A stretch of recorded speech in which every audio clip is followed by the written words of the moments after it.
আল্লাহ তাআলা কোরআন শরীফের সর্বপ্রথম যে সূরাটা নাযিল করেছে, সূরাটার নাম কি? ইকরা বিসমি রাব্বিকাল্লাযী খালাক, সূরা আলাক। খালাকাল ইনসানা মিন আলাক, ইকরা ওয়া রাব্বুকাল আকরাম। হে নবী, আপনি পড়ুন ইকরা বিসমি রাব্বিকাল্লাযী খালাক, সে রবের নামে যিনি তোমাকে সৃষ্টি করেছেন। ইকরা, তুমি পড়ো। রব্বুকাল আকরাম, সে সম্মানিত রবের নাম। আল্লাযী আল্লামা বিল কলম, যে আল্লাহ তোমাকে কলমের সাহায্যে শিক্ষা দিয়েছেন। ওখানে আল্লামা মানে কি? শিক্ষা দেওয়া। কি করা? শিক্ষা দেওয়া। কিসের মাধ্যমে? কলমের মাধ্যমে। আল্লামাল ইনসানা মা লাম ইয়ালাম, কোন শিক্ষা? যে শিক্ষা, যে জ্ঞান তারা জানতো না, কিন্তু নতুন নতুন অনেক কিছু জানতে। যেমন অনেক কিছু আমরা জানতাম না, ছোট জন্মের পর বাবা বাবা, মা মা মা বলতে জানতাম, তো জানছি। আবার এখন নতুন মানুষ অনেক কিছু নতুন নতুন জিনিস জানছে, ওইটাও কার মাধ্যমে? ওই যে বলছে না আল্লামাল ইনসানা মা লাম ইয়ালাম, যত আবিষ্কার হচ্ছে মনে করছে এটা আমার আবিষ্কার। মানে আবিষ্কারকরা বলতেছে এটা আমারই জ্ঞান, এটা আমি তথ্য তৈরি করেছি, এটা আমারই অনুদান, এটার জ্ঞান আমি, এটার মালিক আমি। আসলে ওই যে না জানা জ্ঞানটারও মালিক কে? আল্লাহ। আল্লামাল ইনসানা মা লাম ইয়ালাম। তো এই জ্ঞান, এই জ্ঞানের মধ্যে সবচেয়ে দামি জ্ঞান কোনটা?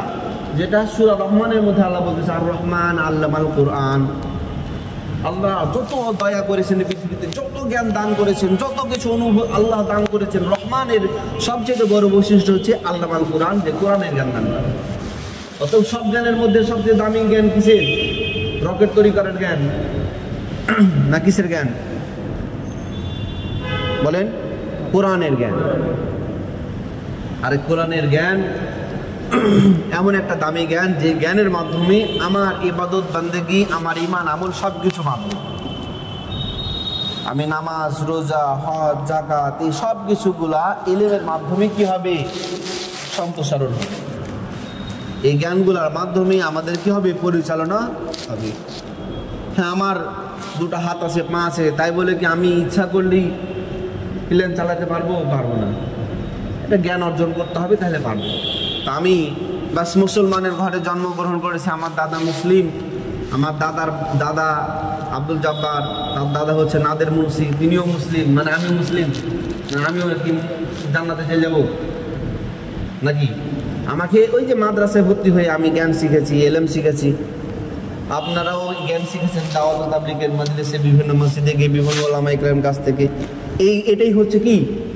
এলএম। আর এই এলএম শিক্ষা অর্জন করে আজকে আমরা নামাজ সুন্দরভাবে পড়তে পারতেছি, রোজা রাখতে পারতেছি, হজ করতে পারতেছি, যাকাত আদায় করার নিয়মগুলো জানতে পারতেছি।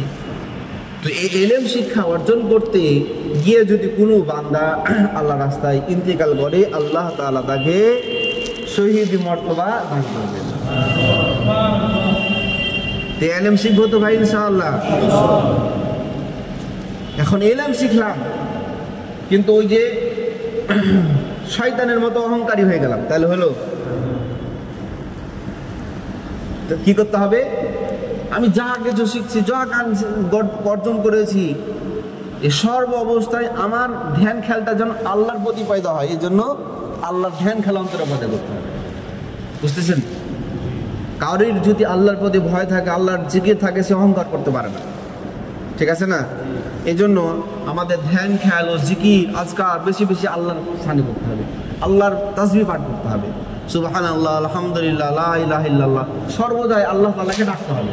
নাকি নাকি বলতে হবে না কোনো সমস্যা না, আরে আমার ক্ষমতা আছে, আরে কোন সমস্যা নেই, এটা আমি সমাধান করে নেবো, এরকম কিছু না।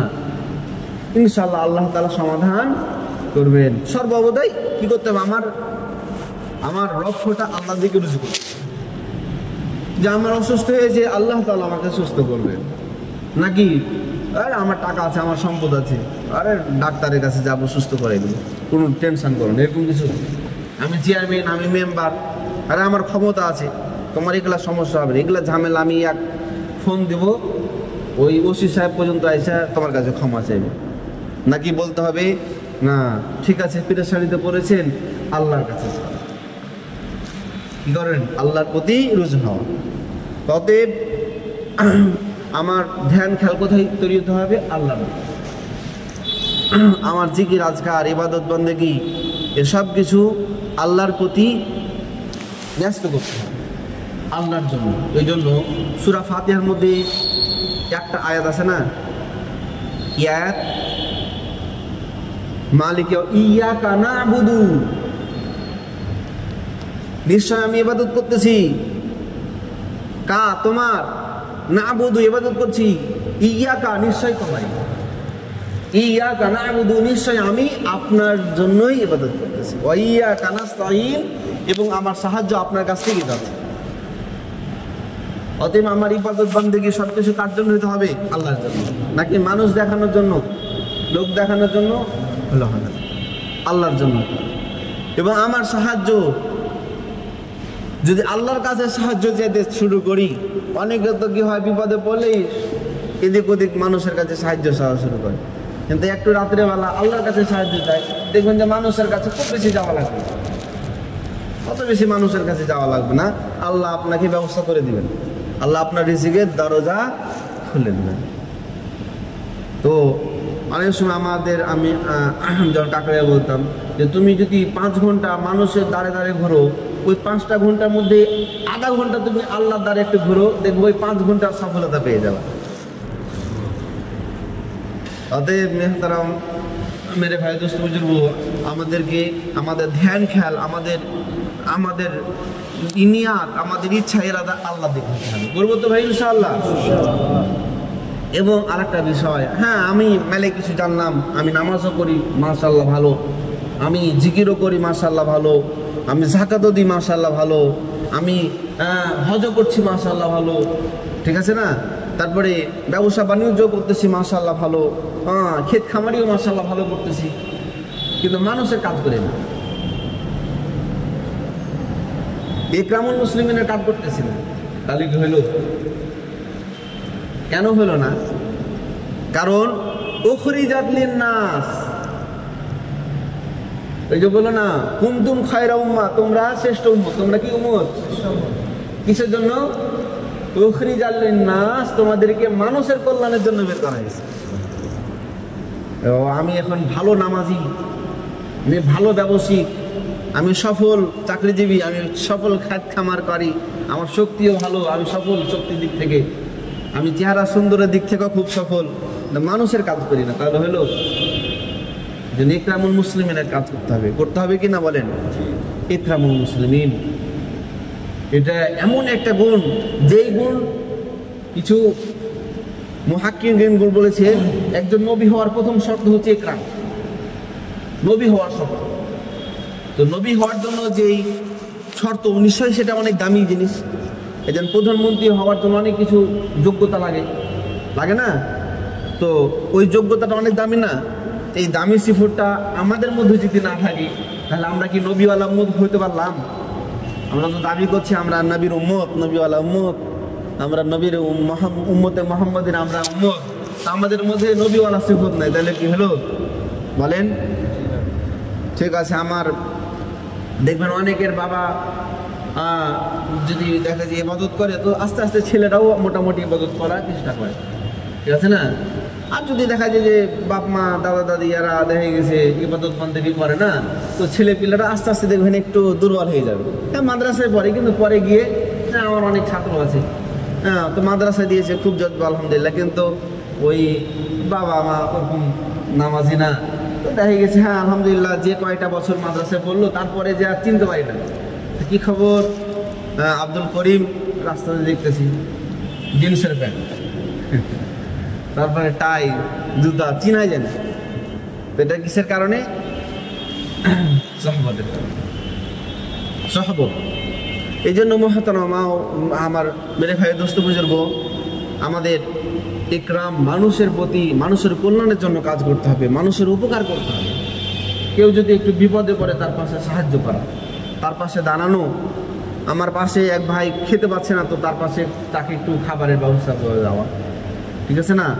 আর আমার যদি ইকরাম ভালো থাকে, তো আমার এই তাবলিগ দেখে, আমার এই মেহনত দেখে আর এক ভাই দাওয়াতে পড়ে। আর দাওয়াত তাবলিগের সবচেয়ে বড় হাতিয়ার কি বলেন দেখি? ইকরাম। কি হাতিয়ার? এই কামটা অনেকে নাই। অন্যান্য দল দেখেন, জামাতে ইসলাম বা অন্যান্য দল, ওরা কি করবে, একটা চাঁদা নেই, চাঁদা, ঠিক আছে না, তাদের কিছু একরাম করে কিন্তু চাঁদা নেই। তা আমাদের কি কোনো চাঁদা আছে? বরং আমরা কি করি, নিজ উদ্যোগেই যে যার মতো কি করি একরাম করি, যে যার মতো কি করি একরাম করি। যার কারণে আলহামদুলিল্লাহ দাওয়াতের কাজ সারা বিশ্বে ছড়িয়ে, দাওয়াতের কাজ সারা বিশ্বে ছড়িয়ে। বা অন্যান্য দল, আওয়ামী লীগ বলেন, বিএনপি বলেন, তারা একটা চাঁদা করে বা একটা হয়তো বিভিন্ন জায়গায় খাজনা উঠায়, ট্যাক্স উঠায় বা ব্রিজের ট্যাক্স তুলে, ঠিক আছে না, মানুষের কাছ থেকে নেয়। ওরা নেয় একটা কি করে, ওরা অর্থ উপার্জন হয়, একটা নেতাগিরি করে। কিন্তু দাওয়াত তাবলীগ এরকম কি যে এখানে সব চাঁদা তুলতেছে, ওখানেই করতেছে, এরকম কিছু না। বরং যে যার সমর্থ থেকে নিজের জান মাল দিয়ে বিভিন্ন গ্রামে গিয়ে, বিভিন্ন এলাকাতে গিয়ে তারা এই দাওয়াতের আল্লাহর কোরআনের জ্ঞানটা, ইমান ও আমলটাকে মানুষকে শেখায়। তো আমাদের এখানে কি আছে, একজন চেয়ারম্যান সাহেব আছে, আমাদের এখানে কি আছেন, একজন সফল ব্যবসায়িক আছেন। তো তিনি ওই একজন ওই যে ওই জেলে খাটে খাওয়া মানুষ, সাধারণ গরিব মানুষ, তো তার গায়ে মুছে, তার মাথায় যদি ঘাম থাকে ঘামটা মুছে, তার হাতটা ধরে মসজিদে নিয়ে এসে তাকে কী করে আমল শেখায়। এটা হচ্ছে একরাম, এটা হচ্ছে কি। আর একটা মানুষের সবচেয়ে বড় একরাম কি বলেন দেখি, যে পথ ভোলা মানুষকে কি করা, আল্লাহমুখী করে দেওয়া। এটা হচ্ছে যে বড় একরাম, এটা হচ্ছে সবচেয়ে বড় কি একরাম। এটা নিয়ে একরাম করতে রাজি আছে তো ইনশাআল্লাহ। যদি আমরা কোনো একজন ভাইয়ের একরাম করি, তো ওই একরামের বিনিময়ে আল্লাহ তাআলা, সেই ব্যক্তি যদি আমার মেহনতের কারণে যদি এক নামাজ পড়ে, তো ওই নামাজ কবুল হোক বা না হোক, আল্লাহ তাআলা আমাকে কবুল নামাজের সাবধান করবে। আমার মেহনতের কারণে একজন ভাই যদি দিনের পথে আসতে পারে একরামের কারণে, তো ওই বান্দা, ওই ভাই যদি আলেম হয়, হাফেজ হয় বা দিনের কোনো পথে আসে, তো তার ওই দিনের কাজটির কবুল সব আল্লাহ তাআলা আমার আমলনামে লিখে দিবেন। এই জন্য আল্লাহ তাআলা বলেছেন, তাআওয়ানু আলাল বিররি ওয়াত তাকওয়া, তোমরা একে অপরকে নেক কাজে কি করো, সহযোগিতা করো। ওয়ালা তাআওয়ানু, এবং তোমরা একে অপরকে কি করো না, উৎসাহ করো না, সহযোগিতা করো না, আলাল ইসমি ওয়াল উদওয়ান, গুনাহ এবং খারাপ কাজ। ভালো কাজে একে অপরকে কি করা, উৎসাহ করা।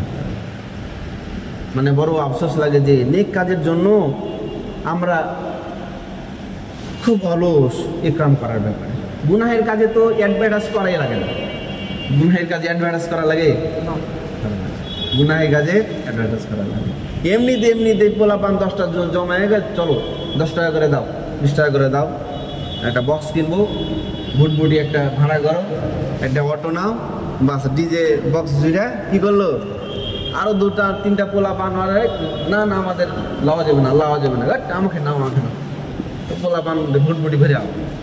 ওই পোলাপানগুলাকে যদি বলতেন যে ঠিক আছে তোমরা টাকা দিতে হবে না 10 টাকা করে, আচ্ছা আমরা 10 টাকা করে তোমরাকে দেবো, তো একদিন মসজিদে এসে দেখবেন যে যদি 5টা ছেলে পিলে দাঁড়িয়ে থাকে, একটা করে পালাতে আপনি যদি এ ভাইকে বলতে চান ওই দিক থেকে পালাবে, আবার ওই সাইডের ভাইকে যদি বলতে চান এই সাইডে পালাবে, লাস্টে যা দুইটাই একটা পাবেন যে কোনো রকম। তো এই হচ্ছে আমাদের বিষয়, এটা হলো আমাদের ইমানের দুর্বলতা। এই জন্য আমাদের কি করতে হবে, আমাদের ইমান আমলগুলো কবুল হওয়ার জন্য নিয়াত শুদ্ধ করতে হবে। কি করতে হবে মেরে ভাই, দোস্ত বুজুর্গ, আমাদের নিয়াতকে শুদ্ধ করতে হবে। তাসিহাই নিয়াত যদি সঠিক না হয়, মিশকাত হাদিসের কিতাবে শুরুতে আছে না, ইন্নামাল আমালু বিনিয়াত, তোমার আমল যত কিছু আছে সব কিছু দারমাদার কার উপর, নিয়াতের উপর। ওয়া ইন্নামা লিইমরি মা নাওয়া, যদি তোমার নিয়াতটা অন্য কোনো জিনিস অবলম্বনের জন্য হয়, ফামান কানাত হিজরাতুহু ইলাল্লাহি ওয়া রাসূলি, যদি তোমার হিজরত আল্লাহ রাসূলের দিকে হয়, ফাহিজরাতুহু ইলাল্লাহি ওয়া রাসূলি, তো তোমার হিজরতটা আল্লাহ রাসূলের দিকে হলো। ওয়া ইন কানাত হিজরাতুহু ইলাদ দুনিয়া, আর যদি তোমার হিজরতটা দুনিয়ার দিকে হয়, আবিমরাআতি ইয়ানকিহুহা, অথবা কোনো মহিলার দিকে হয় যে মেয়েকে তুমি বিয়ে করবে, ফাহিজরাতুহু ইলা মা হাজারা ইলাইক, তো তোমার সেই হিজরতটা, তোমার সেই সফরটা, তোমার কদম বাড়াটা যেন তুমি দুনিয়ার দিকেই অগ্রসর হইলে আর তুমি সেই মেয়ের দিকেই দৌড়াইলে। হতে মুহতারাম মেরে ভাই, দোস্ত বুজুর্গ, আমাদের নিয়াতকে শুদ্ধ করতে হবে। ইবনে হুমাম হিদায়া কিতাবের লেখক, হিদায়া কিতাবের নাম তো শুনেছেন সবাই। হানাফি মাযহাবের সবচেয়ে গ্রহণীয় দলিল হচ্ছে এই যে আমাদের যে নামাজ রোজার যে ইবাদতগুলার যে মাসলাগুলা, এগুলা গ্রহণীয় সবচেয়ে শক্তিশালী মাসালার কিতাব হচ্ছে কি? হিদায়া। কিতাবের নাম কি?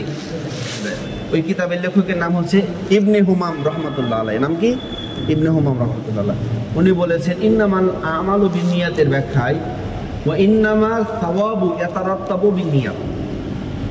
ইন্নামাল আমাল, যে আমল সমূহ নিয়াতের উপর নির্ভরশীল। মানে কি? আর অর্থ হচ্ছে আমলের সওয়াব নির্ভরশীল কার উপর? নিয়াতের উপর। অতএব আমার নিয়াত যদি থাকে খুব ভালো, অনেক ইখলাস, আল্লাহকে রাজি খুশি করা, তো ওই নিয়াতের কারণে আমার ওই যে নামাজের সওয়াবটা আল্লাহ তাআলা কোটি কোটি গুণ, লক্ষ লক্ষ গুণ বাড়িয়ে দেয়। কোটি কোটি গুণ, লক্ষ লক্ষ গুণ বাড়াই দেয়। আর যদি নিয়াত খারাপ থাকে তো এক জাদা পরিমাণ নেকিও পাওয়া যাবে না, যদিও দেখা যাবে সে 2 রাকাত নামাজ পড়লো চলে গেল, কিন্তু কোনো সওয়াব পাবে না। ওই যে বললাম না শুরুতে বেলাল রাদিয়াল্লাহু তাআলার ঘটনা, সামান্য এটা সুন্নাত না, নফল। এটা নফল ইবাদত। 2 রাকাত নামাজ পড়া যে তাহিয়াতুল মসজিদ, এটা কি নফল না? এটা কি সুন্নাত? এটা সুন্নাত না, এটা নফল ইবাদত। তো একটা ছোট্ট নফল ইবাদতের কারণে এমন হয়েছে যে সে জান্নাতের সার্টিফিকেট পেয়ে গেছে, রাসূলের আগে জান্নাতে যাচ্ছে। এর দ্বারা কি বোঝা গেল? নিয়াত। এই যে সবটা, এই যে আল্লাহর প্রতিদানটা মূলত কিসের মাধ্যমে হয়? নিয়াতের। কিসের মাধ্যমে হয়? নিয়াত। অতএব আমার আমলটা যদি খুব ইখলাস খুশু খুজুর সাথে হয়, তো ওই খুশু খুজুর উপর নির্ভর করেই কিন্তু আমার ইবাদতের সবটা আল্লাহ তাআলা দিবেন। এই জন্য নিয়াতকে শুদ্ধ করবো তো ভাই, ইনশাআল্লাহ। মেরে ভাই দোস্ত বুজুর্গ, আমরা অনেক কিছু জানলাম, অনেক কিছু শুনলাম, কিন্তু দিন শেষে আমাদের এই শোনাটা শোনার জায়গায় থেকে যাচ্ছে, আর বলাটা বলার জায়গায় থেকে যাচ্ছে। আমাদের অন্তরে হয়তো কিছু তাসির হচ্ছে, কিন্তু আমাদের এই শরীর, আমাদের জান আর আমাদের মানটা কোনো কাজ হচ্ছে না। কোনো রকম শুনছি, জানছি, সমর্থ মতো নামাজ পড়তেছি, রোজা রাখতেছি, হজ করতেছি, পাক্কা মুসলমান।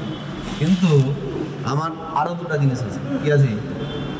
মাল আছে, মাল, সময় আছে না? মা এই যা কিছু শুনলাম এগুলো বেশিরভাগই কিন্তু আপনার জানের উপর, জানের ইবাদত। কিসের ইবাদত? এই যে একটু আপনি আপনার জীবনের উপর ইবাদত করলেন, কিন্তু আপনার মালেরও তো ইবাদত আছে, আছে না? যাকাত যেটা আছে অতিরিক্ত বাস দিয়ে দিলেন, বাস আপনার তো ওটা তো মালিক তো আপনার না, ওটা গরিবের হক। আপনি গরিব খেতে দিচ্ছেন, ঠিক আছে, কিন্তু আপনার নিজের মাল থেকে তো খরচ করতে হবে, ঠিক আছে না? নামাজের সময় দোকানে কাস্টমার নাই, এখন বসে থাকলে মানুষ তো শরম, লজ্জা। বা যদি বসে থাকে দোকানে, কাস্টমাররা যাবে কবে ব্যক্তি নামাজ পড়ে না, এক দোকানে যাবো না, এ লজ্জাই নামাজ। ওটা আসলে সময় দেওয়া না। সময় দেওয়া, এটা সময় দেওয়া কোনটা? হ্যাঁ, আমার এখন বিজনেস হচ্ছে, ব্যবসা হচ্ছে, আমার ক্ষেত খামার আছে, যেমন সাহাবায়ে কেরামদের ভরা মৌসুমে, গরমের সময়, খেজুর পাকার মৌসুম, রাসূল আদেশ দিলেন এই সময়ই আপনাদেরকে যেতে হবে কোথায়? সে ইয়ারমুকের যুদ্ধে যেতে। তো বিবিরা কান্নাকাটি শুরু করছে, হায় হায়, আমাদের তো সারা বছরের সম্পদ দিয়ে এই 2টা মাসে আমরা ফল পারবো। এ সময় হজে যাবেন না, এ সময় আপনারা আল্লাহর রাস্তায় যাবেন, সারা বছর আপনার বাচ্চারা কি খাবে? সে সময় আবু বকর তার ঘরের যা আছে সব দিয়ে চলে আসছে। হ্যাঁ, আছে না? শুধু মাল নিয়ে আসে, ওই যে বাড়িতে খেজুরের বাগান আছে, ওইগুলো সব থাক। আল্লাহ রাসূলের সাথে সময় দিতে চলে গেল না? উমর তার উসমান সম্পদ যার যতটুকু সমর্থ নিয়ে, আর সময় ওই বাড়িতে তো ব্যবসা বাণিজ্য আছে, এগুলো সব বন্ধ করে ডাক আসছে আল্লাহ রাস্তায়, আল্লাহ রাসূলের সাথে সময় দিতে চলে গেছে কিনা?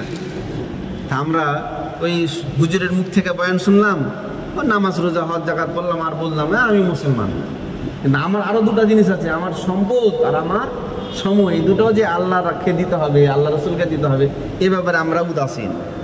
আমরা কি পাক্কা মুমিন মুসলমান হতে পারলাম? আমরা নবীর উম্মত বলি যে আমরা ঠিক আছে নবীর উম্মতে মোহাম্মদী হইতে পারলাম। এই জন্য আমাদেরকে আমাদের আরো দুটো জিনিস দিতে হবে, সেটা হলো কি সময়। ঠিক আছে না? 3 দিন আপনি ধরেন ভ্যান চালালে অনেক টাকা ইনকাম করবেন না? 1000 টাকা করে ইনকাম করবেন, কিন্তু 3টা দিন আপনি ওই টাইমটাকে না দিয়ে আপনি ওই 3টা দিন আল্লাহ রাস্তায় গেলেন, তো অনেক কষ্ট ত্যাগ করে গেলেন।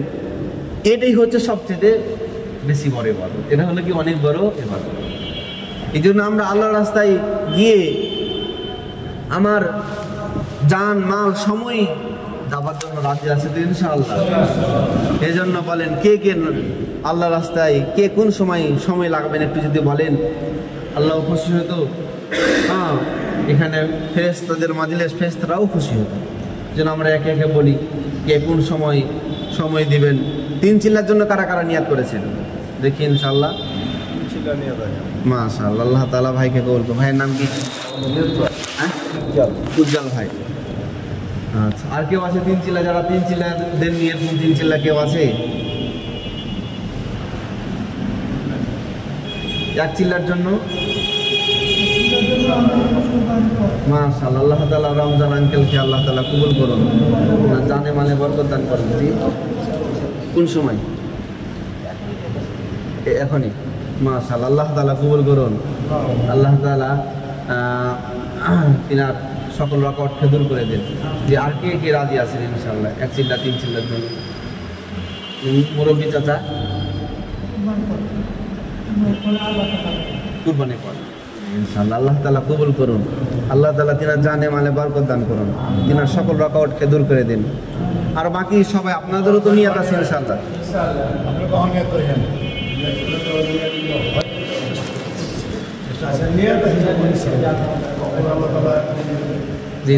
ভাইয়ের নাম কি? তাওহীদ ভাইকে 3 চিল্লা তো দেননি ইনশাআল্লাহ। 3 চিল্লা নিয়াত করেন ইনশাআল্লাহ। আল্লাহ তাআলা তাওহীদ ভাইকে কবুল করুন, আল্লাহ তাআলা তিনার জানে মালে বরকত দান করুন। এই যে সবাই ঘুরে বেড়াচ্ছে, এর মধ্যে যুবক ভাইকে যে মসজিদে নিয়ে আসছে, এটা অনেক বড় কুরবানি। ঠিক আছে না? আল্লাহ তাআলা আপনাকে 3 চিল্লার জন্য কবুল করুন। অন্য ভাইয়েরও যেনারা 3 চিল্লা দেননি বা 3 চিল্লা হয়ে গেছে, 1 চিল্লার জন্য নিয়াত করতে পারি ইনশাআল্লাহ। আমাদের বাকি সবাই নিয়াত আছে ইনশাআল্লাহ। আল্লাহ তাআলা কবুল করুন।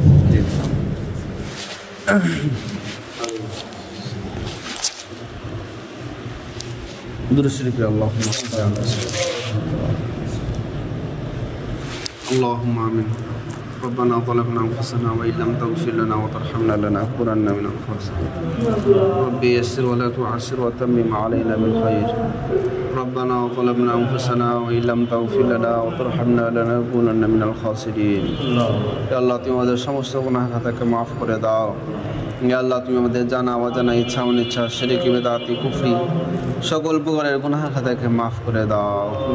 ইয়া আল্লাহ তুমি আসমানি বালা জমিনি বালা সকল বালা মুসিবত থেকে আমাদেরকে হেফাজত করো মাওলা। ইয়া আল্লাহ ঈমানি হাওয়া সারা বিশ্বে ছড়ায় দাও। ইয়া আল্লাহ দ্বীনের হাওয়াকে সারা বিশ্বে ছড়ায় দাও। ইয়া আল্লাহ মুসলমানদেরকে তুমি সকল প্রকারের পেরেশানি থেকে মুক্তি দান করো মাওলা। ইয়া আল্লাহ তুমি মুসলমানদেরকে রক্ষা করো মাওলা। মাওলা ইহুদি খ্রিস্টানদের হাত থেকে মুসলমানদেরকে রক্ষা করো। আল্লাহ তুমি ইসলামের দাওয়াত সারা বিশ্বে পৌঁছে দেওয়ার তৌফিক দান করো মাওলা। নিজের জান ও মাল সময় নিয়ে আল্লাহ রাস্তায় বের হইতে পারি সেই তৌফিক দান করো মাওলা। একটা রমজান মাস চলে গেল, আবার সামনে রমজান মাস থাকবো কি না মাওলা জানি না।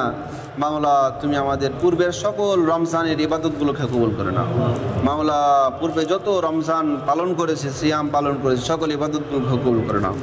এবং মাওলা সামনে রমজান পর্যন্ত আমাদেরকে পৌঁছে দাও আল্লাহ। সামনে রমজান পর্যন্ত আমাদের হায়াতে তাইয়্যিবাকে বাড়ায় দাও। ইয়া আল্লাহ তুমি আমাদের ইবাদত বান্দেগিগুলো একমাত্র তোমার রাজি খুশি করার জন্য করতে পারি সেই তৌফিক দান করো মাওলা। তাহলে বেশি থেকে বেশি আল্লাহর রাস্তায় বের হইতে পারি, তোমার রাস্তায় বের হইতে পারি সেই তৌফিক দান করো মাওলা। আল্লাহ আমাদের দান দক্ষিণা আমাদের খরচ জানমালগুলো আল্লাহ তুমি কবুল করে নাও। সুবহানা রাব্বিকা রাব্বিল ইজ্জাতি আম্মা ইয়াসিফুন, আসসালামুন আলাল মুরসালিন, আলহামদুলিল্লাহি রাব্বিল আলামিন।